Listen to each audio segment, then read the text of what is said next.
Today, the United States commands immense global power and wealth. But if you rewind a few centuries, nobody actually wanted it.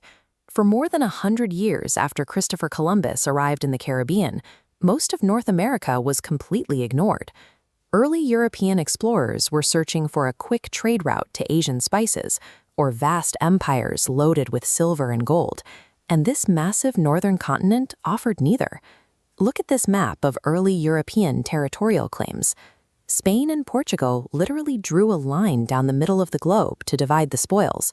They focused entirely on resource-rich, populated regions down south, leaving the top half of the map completely empty. It took almost a full century before the English finally decided to try their luck on the East Coast. By the time they established a permanent foothold at Jamestown, the Spanish had already built a sprawling trading empire. America wasn't born out of some grand, destined master plan. The earliest colonists were essentially left to settle the geopolitical scraps on the extreme edge of the known world.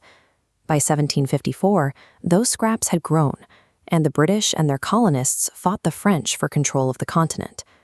They won, but wars are expensive, and to pay off the massive debt, Britain started levying heavy taxes on the American colonies. The colonists were furious at being taxed without the right to vote. That disagreement escalated into a fight, and that fight turned into the American Revolution. By July 4th, 1776, they declared their independence. But winning a war doesn't magically create a functional nation. The new government was a complete mess. The 13 colonies were acting like 13 independent, stubborn countries, united only in name. The whole project was failing, and fast. To stop the collapse, the Founding Fathers had to scrap their original system and write an entirely new constitution, creating a federal government with enough authority to actually operate. They temporarily secured their political survival, but the new nation was completely boxed in by European empires on all sides. To survive economically, they desperately needed physical space. The biggest vulnerability for the young country was trade. American farmers needed access to the Mississippi River to move their goods, and they were terrified of what the French dictator Napoleon Bonaparte might do if he choked off that crucial waterway. As this map shows, the U.S. originally just wanted to buy New Orleans, but Napoleon was gearing up to invade Britain and needed cash fast, so for $15 million, he unexpectedly offered them the entire territory. Overnight, the United States doubled in size.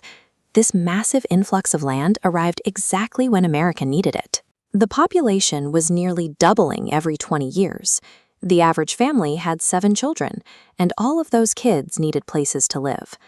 Millions of Americans began flooding west into these new stasis. The land, of course, wasn't empty. It was already populated by Native American tribes, who were rapidly displaced as the frontier pushed forward. That single opportunistic real estate deal created a relentless, snowballing wave of westward expansion that could not be stopped. The momentum was so strong that American settlers soon pushed right past the new national borders, migrating directly into the sparsely populated northern territories of Mexico.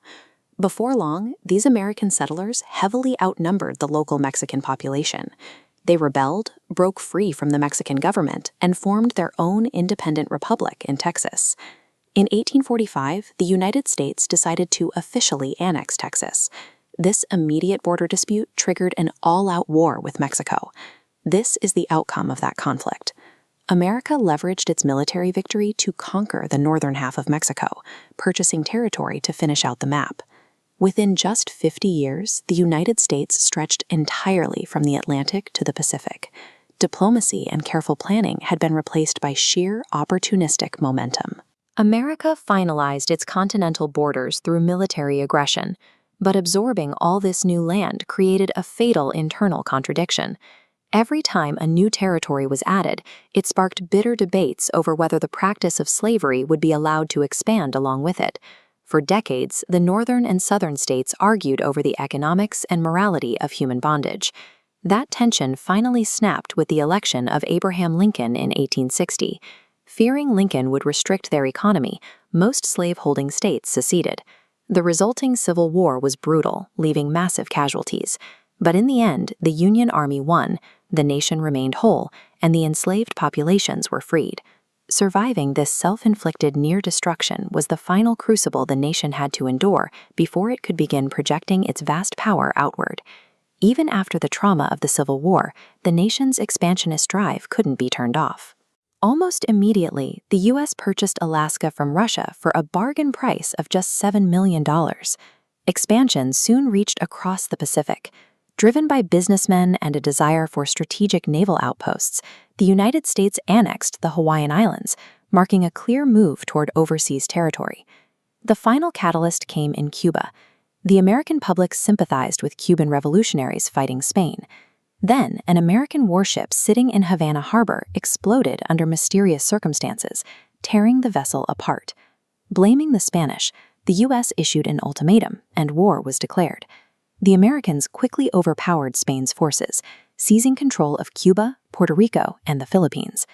Possessing colonies across two oceans, President Roosevelt engineered the massive Panama Canal to link this empire together. Once completed, the canal allowed the U.S. to rapidly deploy its heavily armed naval fleet between the Atlantic and Pacific at a moment's notice. This was the result of a relentless 400-year sequence of opportunistic deals, conquests, and domino effects. 4 centuries after the first European explorers dismissed the land as worthless, it was a unified, industrialized empire, poised to enter World War I as a global power.